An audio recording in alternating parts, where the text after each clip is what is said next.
E aí, galera retada, beleza? Meu nome é Jefferson Ribeiro e você está no Cangaceiro HQ.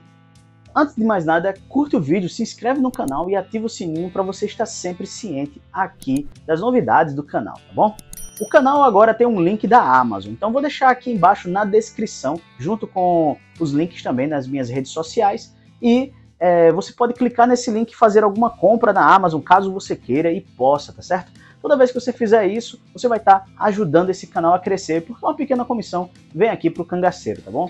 Mas, novamente, só se você puder e quiser, certo? De todo jeito, o que mais importa é você sentar o dedo no like e assistir esse vídeo até o fim. Hoje a gente vai falar sobre um quadrinho de uma jovem editora, uma editora que começou a lançar as coisas aí a partir de 2021, e eu tô falando da editora Saican.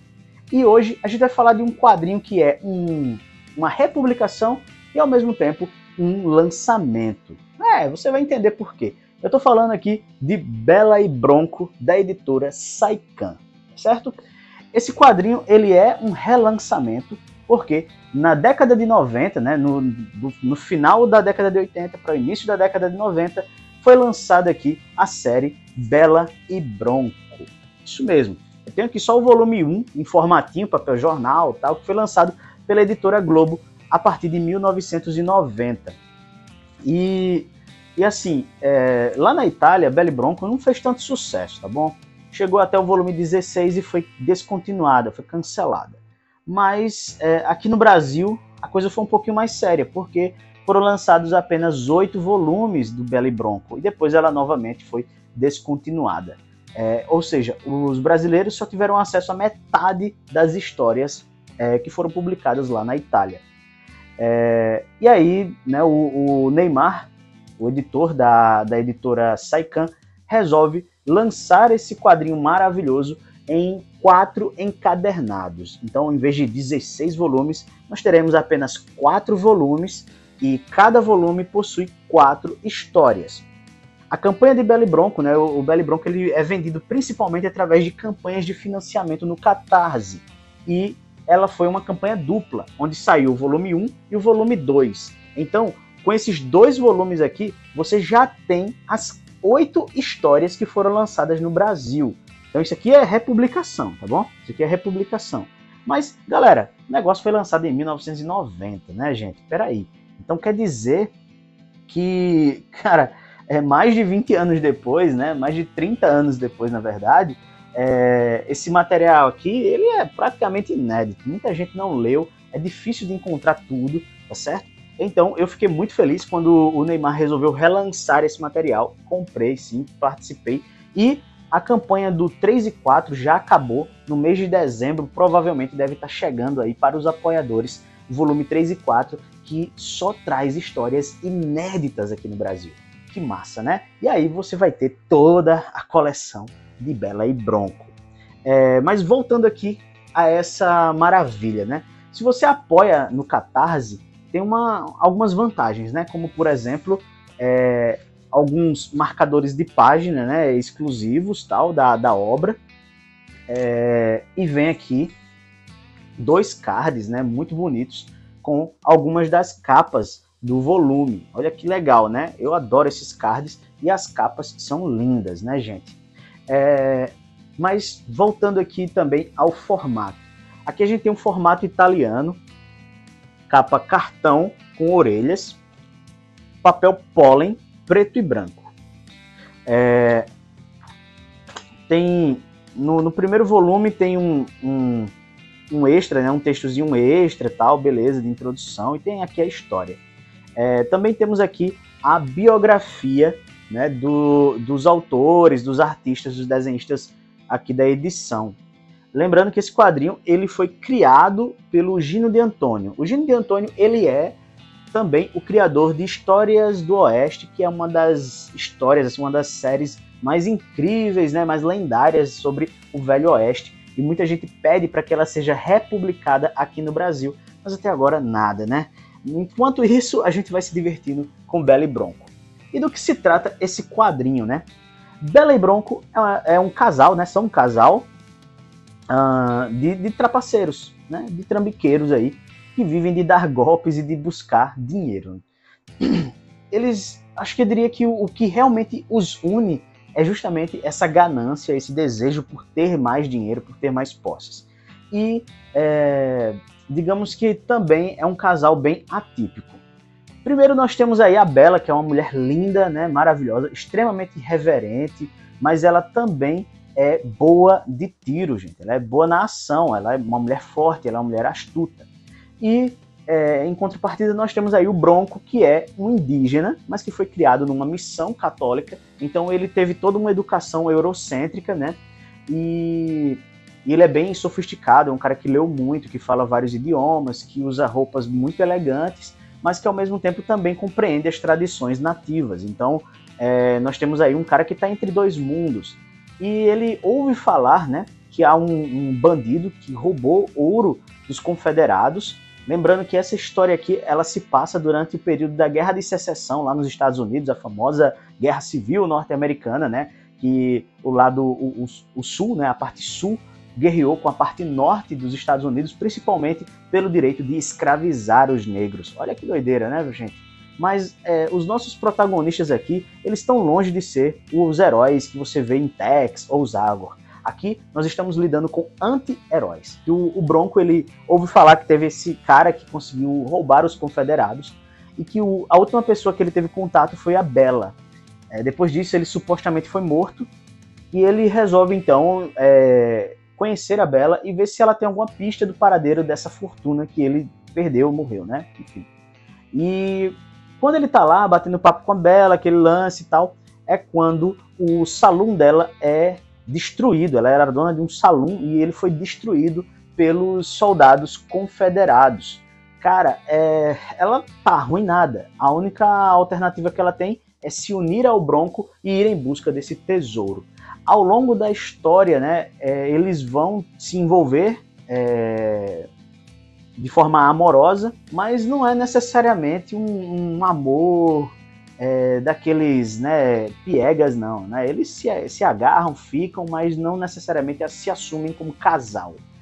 Um ajuda o outro, claro, né? Tem os momentos a dois, mas não fica bem estabelecido que eles são um casal. Tá bom, beleza, isso aí já é bem moderno para a época. Outro detalhe importante, né, que no primeiro volume eles vão agir a serviço da Pinkerton, porque eles vão ser acusados por diversos crimes e para não serem presos eles viram uma espécie de agente duplo. A Bella e Bronco, eles constantemente vão estar ajudando os confederados, os nortenhos ou até mesmo a Pinkerton, como eu falei, né? E para quem não sabe o que é a agência Pinkerton, é como se fosse uma agência de espionagem lá norte-americana no começo, né, da história dos Estados Unidos. E cara, o que mostra o seguinte, que eles são sobreviventes, eles não estão nem aí para os ideais, a única coisa que eles querem é ganhar dinheiro. Claro que eles são totalmente contra a guerra, porque essas guerras, para eles, né, só mostra como o ser humano é imbecil ao ponto de estar se destruindo, tá certo? Eles acham que todo mundo deveria ser retratado com respeito e, poxa, e que as guerras, né, que os homens ficam se matando é perda de tempo. Bom, e aqui nesse primeiro volume nós temos belas artes, né? Aqui nós temos a arte deixa eu ler aqui porque são os nomes exóticos, né? O Gino de Antônio, o Renato Polessi e o Alessandro Chiarola. E, cara, cada um com seu próprio estilo, mas são artes muito bonitas que eu vou estar colocando aí para vocês darem uma olhada, certo? E nesse primeiro volume nós temos essa fase em que eles estão a serviço da Pinkerton, em que eles vão atrás desse tesouro e eles descobrem, né, aqui vai se estabelecer um antagonista, que é um cara chamado Price, e vai estar permeando todas as histórias desse primeiro volume e um pouco do segundo, tá certo? Digamos que seria aí o arqui-inimigo deles. É bem interessante a relação que tem entre eles, mas o Gino de Antônio ele vai dar algumas viradas, porque ele não vai ficar o tempo inteiro em cima do Price, né? Outro ponto interessante aqui é perceber que, principalmente no primeiro volume, você vai ver elementos steampunk, que é basicamente uma espécie de elementos mais tecnológicos numa época em que não existia tanta tecnologia. É um pouco fantástico, mas é como se fossem objetos mais tecnológicos, só que não é movido por eletricidade, e sim, principalmente, né, pela energia a vapor. né, ou pela combustão de carvão mineral, por exemplo. E isso é bem interessante, né, porque a gente não vê muito isso em faroeste, tá certo? Só que no segundo volume esse elemento é um pouquinho deixado de lado e vira mais um faroeste tradicional, com aquelas pradarias, aqueles canyons e tudo mais, né? Só que o nível não cai, continua muito interessante. Eu destaco aqui algumas histórias desse volume, né, desse primeiro volume. A primeira dessas histórias, obviamente, é Os Trapaceiros, onde eles vão se conhecer, né, onde Bela e Bronco vai se conhecer. Em seguida, eu destaco a terceira história, Águas do Sul, onde eles vão num navio, justamente essa capa aqui, muito bonita, em que eles vão se infiltrar num navio aí para tentar confrontar e descobrir onde está o tal tesouro, né? Esse tesouro também vai ficar meio, né, vai ficar meio que boiando aí até a galera encontrar de verdade, né, o tesouro do Price, beleza?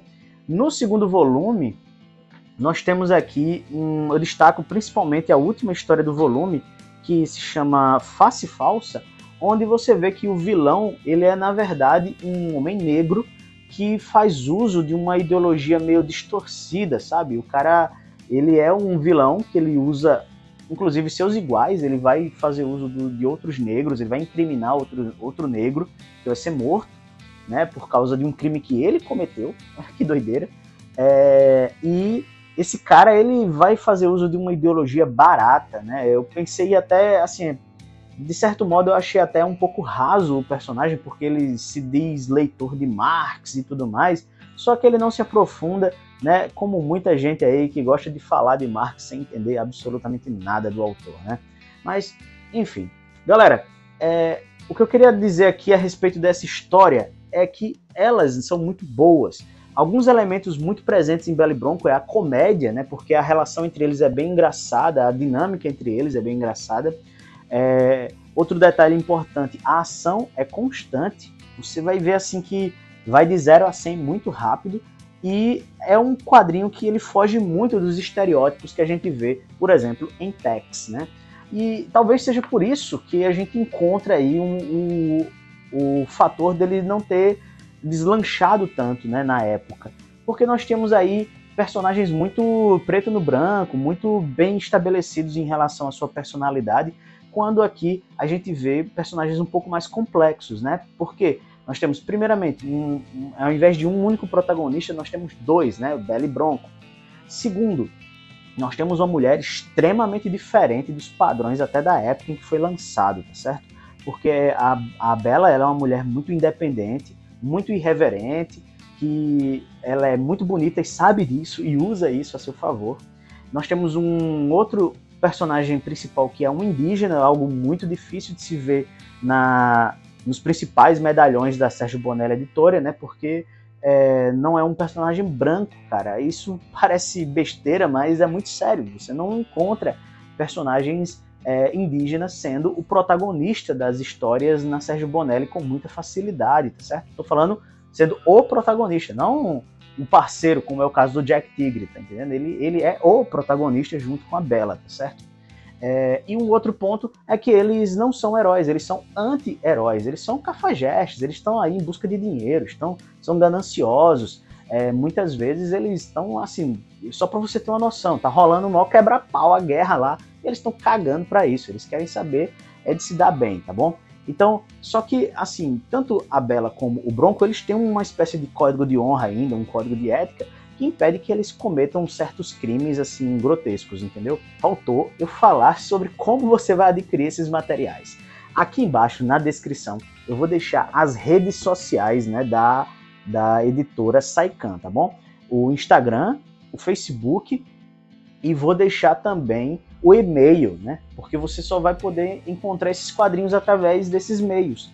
Infelizmente, a editora Saikan, ela deu uma vacilada, né? Porque assim, não tem uma loja virtual, não tem no Mercado Livre, eu não tenho certeza se tem, mas é isso, né? Fica um pouquinho difícil vender um material se você não disponibiliza em grandes meios de venda, né? Que existe aí no nosso mercado, tá bom? Então você vai entrar através desses links aí, ou do e-mail, você pode mandar um e-mail e vai ser prontamente atendido, tá bom? Outro detalhe que eu devo mencionar é que tem um ponto que eu tenho que criticar aqui, algumas críticas eu acho que é importante a gente fazer. Primeiro, a capa, né, é uma capa cartão, mas é um cartão fosco, sem nenhum tipo de esmalte, sem nenhuma proteção. Isso quer dizer que com o tempo, além de sujar facilmente, essa coloração é muito fácil de machucar essa capa, tá bom? Então é bem complicado, eu esperava um esmero maior na capa, já que isso aqui é uma edição de colecionador, dificilmente outra editora vai relançar esse material. Outro ponto, né, que a gente pode comentar é o papel. Apesar de ser um papel pólen de boa gramatura, ele foge um pouco do padrão que foi estabelecido em Adam Wilde, em outro lançamento da editora Saikan, que trazia um papel pólen, meio, como eu posso dizer assim, meio creme, assim. Esse aqui é um pouco acinzentado, lembra até um pouco papel jornal, mas não é papel jornal, é o papel pólen, visivelmente melhor e de boa gramatura, além de carecer um pouco de uma boa revisão ortográfica aqui, uma boa revisão na digitação desses textos. Por quê? No primeiro volume nem tanto, mas o segundo volume possui vários erros de digitação, assim, que eu considero muito bobos, sabe? E uma boa revisão poderia resolver esse problema facilmente, tá certo? Já que a gente está falando novamente de uma edição de colecionador, que dificilmente vai ser relançada, e que, assim, né, exige um certo cuidado, né, uma tiragem pequena, porque isso aqui, a gente sabe que a editora Saikan é uma pequena editora, então, assim, eu acho que esses caprichos faz toda a diferença, até para que ela continue sendo benquista entre todos, tá bom? Então, essa é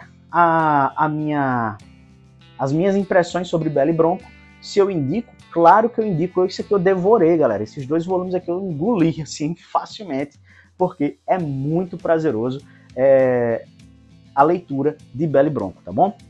Então, se você assistiu até aqui, muito obrigado. Curte, se inscreve, compartilha e bora ler quadrinhos.